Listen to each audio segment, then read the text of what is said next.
warn you all, if I seem a little bit aggressive in this video, I just found out news about the Chaos Walking movie, and I'm deeply, deeply mad about it. You know, this has to be a fun video because it's a very important video for my channel, so I'll try to hide it, but personally, I'm not forgetting about it. Hi everyone, welcome to a new video today. I think you should all see, and you can all read by the title of this video, is that I will be doing a Perks of Being a Wallflower review due to me rereading it. Now you're probably thinking to yourself, Julia, this is your favorite book of all time. Why are you doing a review now? And why is the title Senior Review rather than just Perks of Being a Wallflower Review? So if you guys didn't know, a while back, like about 3 years ago, Tiernan from the Booktuber posted a video basically where he talked about how Perks of Being a Wallflower affected him as a freshman and affected him as a senior because he read it in freshman year of high school and then he decided to reread it in his senior year of high school. And when that video came out, I was currently a freshman in high school and I had already read the book once in my 8th grade year. And I thought that was a great idea because in this book we have two different perspectives. We have Charlie, who's a freshman in high school, and then we have Sam and Patrick, who are seniors in high school. I was like, that's a really smart idea. So I decided to do the same thing. So I decided to read the book as a freshman in high school, and that years later, as a senior in high school, I would reread the book. And here we are. Wow, 3 years, dang. I annotated the book. The orange is my freshman stuff, and my green is my senior stuff. The pencil is freshman and the pen is senior. So I decided to do a sequel to that video today. Basically, I'm going to be going through my thoughts of the book and also talking about the stuff like that I said in my freshman review that I either disagree with or I agree with. Freshman Julia, senior Julia. There's one part in the video where I said, "Hi, hopefully puberty has done me well." You'll be the judge of that.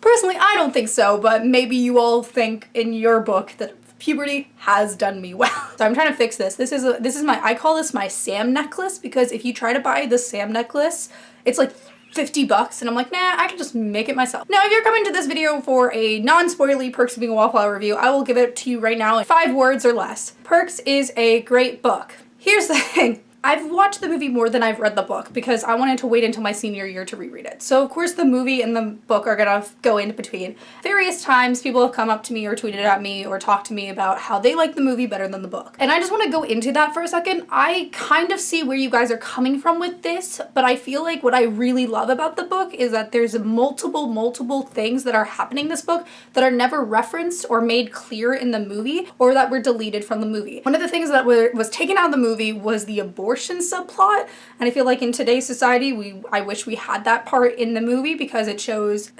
Charlie caring for her sister and stuff like that, but I feel like it wouldn't be as powerful as it was in the book. I feel like the major difference between the book and the movie is not things that happen, but how characters are in the book / the movie. And it's not like Charlie or Sam and Patrick. Like they are they're much like their movie counterparts. What I'm talking about is Charlie's family. And I don't know if this was an artistic choice by Stephen Chbosky in the movie world, but his family in the book are like asshole. I don't want to say that, but it's kind of true. They're more harsh and standoffish in the book, and like especially Charlie's sister, which I'm trying to get into. The abortion subplot made her and Charlie get more a bond together because in the movie she is kind of standoffish but still not like a dick. She's very rude. I hate her in this book, but I feel like she develops into a good character by the end of it, and I understand why Chbosky probably was like, I don't want her to be a bitch in this movie, so I'm gonna make her likable enough. And also you cast that girl from the Vampire Diaries, which everyone likes, so you have to make her likable. It just made her a more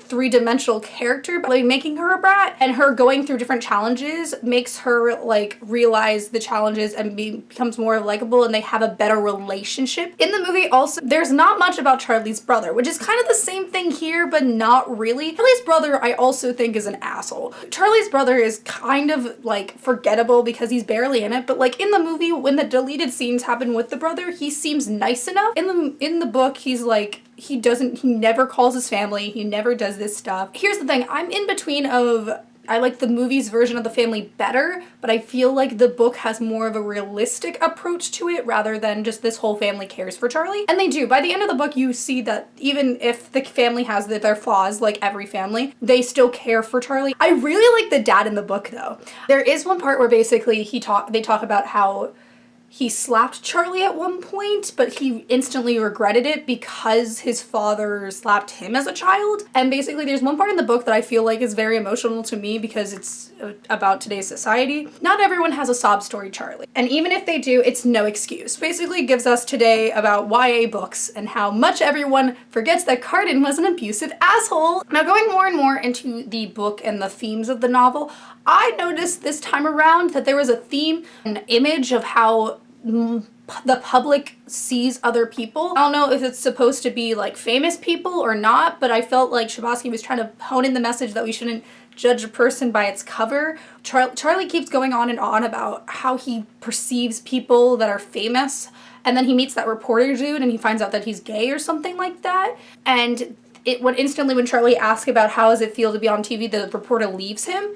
So like I feel like I don't know if Chbosky was trying to do a theme of image in the media, but I also felt like he was doing a theme about image in real life and in the public. Going off of image and stuff like that, my freshman self said that there was a one-sided love between Charlie and Sam, and I kind of disagree with that now. Yes, they do end up trying to have sex before Charlie is remembered of his past with Aunt Helen. But throughout most of the novel, Charlie says he doesn't love Sam in that kind of way. Like, he does have a masturbation dream about her, which I was like, ooh, no, we don't want a wet dream. But I feel like most of the novel, his relationship with Sam is that he loves her as a friend.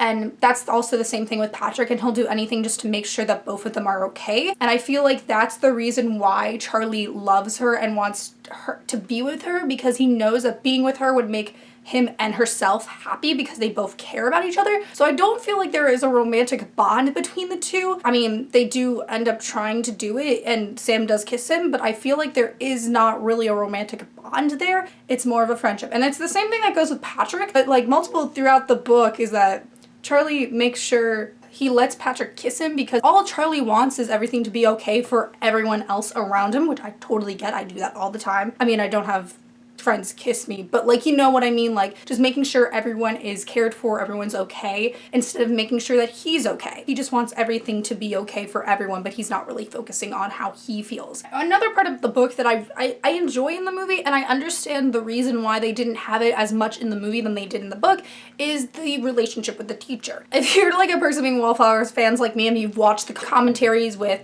Stephen Chbosky with the cast, you'll know that Paul Rudd basically was only there for 4 days. They had to film all his scenes together because basically he was filming another movie and they really wanted him in this movie, which I totally get because Paul Rudd's amazing and I think he does a brilliant job of playing what he has of Bill. But I feel like Bill's relationship with Charlie is so much better than it is in the movie. I mean, it's still a great relationship in the movie, but compared to the book, there's so much more in their relationship. And I talk about it more in my freshman review. Bill is like, Charlie, I see you as a friend. The reason why I gave you so much work is because I believed in you, because I think you're special. And freshman Julie was like, you know, I kind of wish that I had a teacher to have a relationship like that with. And now as a senior, I do have relationships with teachers like that push me and want me to be a part of something because they know that they believe in me. And that's really a good vice versa of what happened freshman year versus senior year. Now, personally, I haven't ended senior year yet, so I haven't had the experience of leaving high school yet, but I can kind of see it in the distance. Like, it's only when I get there that I'm gonna miss it. But like, basically in this, because in the beginning of the book he was scared of starting high school, but by the end of the novel when he's starting his sophomore year, he's like, I'm excited for it. He's like, I don't know what's gonna happen, but I'm excited for it. And I think that's the thing to set on, is that Charlie at first was counting down the days until he graduates, and then by the end of it, he's excited for his sophomore year. And I think that's a great transition and character development. I really give Chbosky credits for, I think it's a very, at least in my opinion, a very well depiction of depression and anxiety. Just from my personal experiences, I feel like he does a great job. Personally, other people are gonna have different experiences than me. So I wanna comment on something. I know I'm going all over the place, but I wanna comment on something that people have criticized about this book that I personally feel very, very against, and that is Charlie constantly crying. There's a lot of times in this book where Charlie will constantly cry, and people say like, oh, it's good that they have a male character crying, but does he have to cry like every page? Screw you.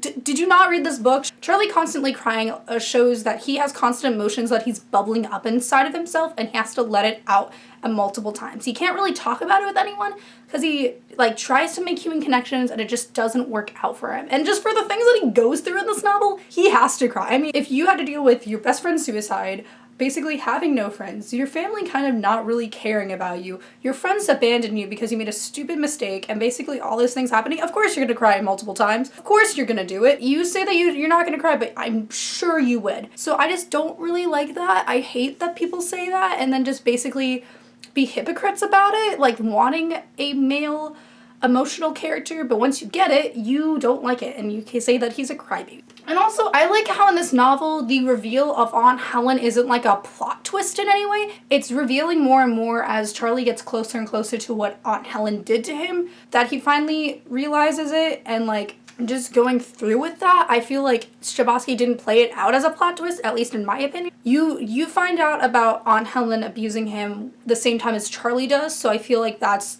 not a plot twist to me. What I really like about this novel also is that Charlie talks about how he went to the hospital after Aunt Helen's death, and like showing that you don't just go to a psychiatrist or something like that once and you're done, you're fine. There's one time where Charlie says, I'm dealing with life and trying to figure out how to be happy and sad at the same time, and I was like, that's a really good message to hold to young adults, that it's okay to be happy and sad. It's like Inside Out, you know? I know they bring it off for laughs in the movie, but I feel like the relationship between Charlie and Mary Elizabeth is very nice because Charlie doesn't want to hurt her, but the problem is that Mary Elizabeth's kind of hurting him in a way because basically she's doing all the talking and she's not accepting him as himself, and they're both trying to be different people than what they usually are, and by doing that, that breaks their relationship. So basically it shows that in a relationship you should be your true self, and you should be putting yourself people out there in that relationship and speak your mind rather than just pretending to be someone else than what you are. My final message in this video is that if you see a homophobe, you should be like Charlie and beat their ass.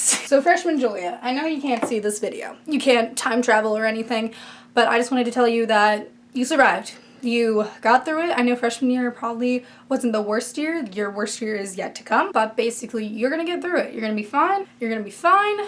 Whatever happens. Oh God, now I'm crying. Oh jeez, I didn't think I would cry on camera again since that Percy Jackson video. Basically, you're gonna get through it. Things might happen, you might be disappointed with yourself, but it's gonna be okay. You're gonna get help, you're gonna be fine, you're gonna do great. Whatever happens in your future, you just push through it and you have people there for you. Because this book basically shows you that you can ask for help. You can not be perfect. There's gonna be things in this life that is gonna happen and you're just gonna have to push through it. So thank you all for watching this video. I hope you like, subscribe, comment down below. Did you really like perks? Did you really not like perks? Stuff like that. Thank you all for watching.